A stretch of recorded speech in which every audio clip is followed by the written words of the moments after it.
Survival is an economic calculation. It is the allocation of finite resources, energy, calories, hydration, and equipment against infinite variables of chaos. When discussing tools, specifically bladed tools, the market is saturated with noise. Marketing departments sell you fantasies of special forces operations and exotic super steels that require diamond plates to sharpen. In a real-world grid-down scenario, you do not need a $500 safe clean. You need a sharpened piece of hardened steel that separates matter without structural failure. The premise of this analysis is value density. We are looking for tools under $50 US. At this price point, you are stripping away aesthetic refinements. You are paying for heat treatment, geometry, and ergonomics. Nothing else matters. If a knife costs $30, acts as a force multiplier, and survives 3 months of abuse, it is infinitely more valuable than a custom blade you are afraid to scratch. We have evaluated 5 blades based on 3 metrics: durability, ease of field maintenance, and versatility. Item 1. Morakniv Companion Heavy Duty. This is the baseline. If you do not own this knife, your preparation is incomplete. The Companion Heavy Duty is not a tactical weapon, it is a bushcraft tool. It features a 3.2mm thick carbon steel blade. Note the emphasis on carbon steel. While stainless variants exist, carbon steel offers superior edge retention and toughness at this price point. The blade utilizes a Scandi grind. This is a single bevel grind. The physics of this Scandi grind are superior for wood processing. It acts as a wedge, splitting fibers rather than just slicing them. This makes it ideal for fire preparation, feather sticking, kindling processing, and carving track components. Critics often point to the rat tail tang, meaning the metal does not extend the full width of the handle. This is a calculated compromise. The handle is injection molded polymer which absorbs impact shock. Unless you are batoning through hardwood knots or using the knife as a primer actions, you should avoid with this specific tool. The tang construction is sufficient. The weakness is corrosion. Carbon steel will rust overnight in high humidity if neglected. You must force a patina or keep it oiled. For $20, this is the highest return on investment in the survival market. Item 2. The Glock Field Knife FM 78. This is not a carving tool. This is a sharpened pry bar. Developed for the Austrian military, the FM78 is made from spring steel with a hardness of approximately 55 Rockwell. This is softer than most dedicated bushcraft knives. That is a feature, not a bug. In a survival scenario, catastrophic failure, the snapping of a blade is fatal. High hardness means brittleness. The Glock knife is designed to bend under extreme stress rather than snap. You can use this to pry open crates, breach doors, or dig through rocky soil. It will dull quickly, but it will not leave you weaponless. The geometry is a narrow clip point optimized for piercing. It comes with a polymer sheath that is virtually indestructible. The retention is positive. You can mount it upside down on a pack strap without fear of loss. Do not buy this knife for fine work. Buy this knife if you anticipate urban scavenging, breaching, or situations where the tool must endure abuse that would shatter a harder blade. It is ugly, unbalanced, and defective.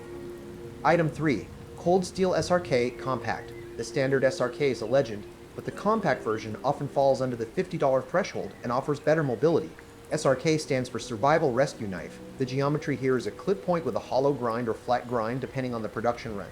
The steel is SK5, a Japanese high carbon equivalent to American 1080. SK5 is tough. It takes a beating. The SRK-C features a rubberized K-Cray-X handle. In hypothermic conditions, rain, snow, freezing sleet grip is paramount. A slippery handle turns a tool into a liability. The Cray-X offers high traction even when saturated with blood, mud, or oil. The blade length is 5 inches. This is the Goldilocks zone for general survival. It is large enough to baton small logs for fire, but small enough to control for dressing game. The sheath is Secure X, a rigid plastic that clicks the knife into place. This eliminates the need for attention straps that can snag or rot.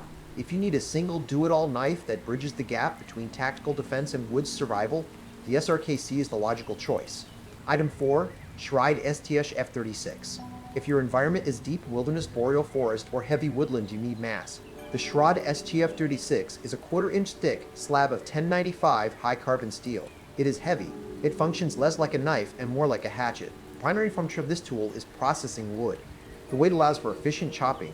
You can limb trees, build shelters, and process firewood without expending excessive caloric energy. The blade features a finger choil, allowing you to choke up for finer tasks, though it will never be a scalpel. The handle scales are TPE, thermoplastic elastomer. They are removable. This is a critical feature. In a long-term scenario, handle scales can break. With the SCHF36, you can remove the scales and wrap the handle in paracord or carve new scales from wood. The knife is a full tang construction, one solid piece of steel, from tip to pommel. It is practically indestructible. The trade-off is the grind. It is thick behind the edge. It will not slice tomatoes. It will not fillet fish efficiently. It is a brute force instrument, but when you need to construct a debris hut in 45 minutes before a storm hits, this is the tool you want. Item 5. Condor Terasaur. Many argue this is the true successor to the Mora, but with a full tang. Condor produces this in El Salvador. It uses 1095 high carbon steel and a true Scandi grind. The Terasaur addresses the primary criticism of the Mora, the tang. The steel runs through the entire handle, visible at the pommel. This handle is molded polypropylene. It is impervious to weather. It will not shrink, crack, or rot. The blade shape is a classic drop point. This is the most robust tip design.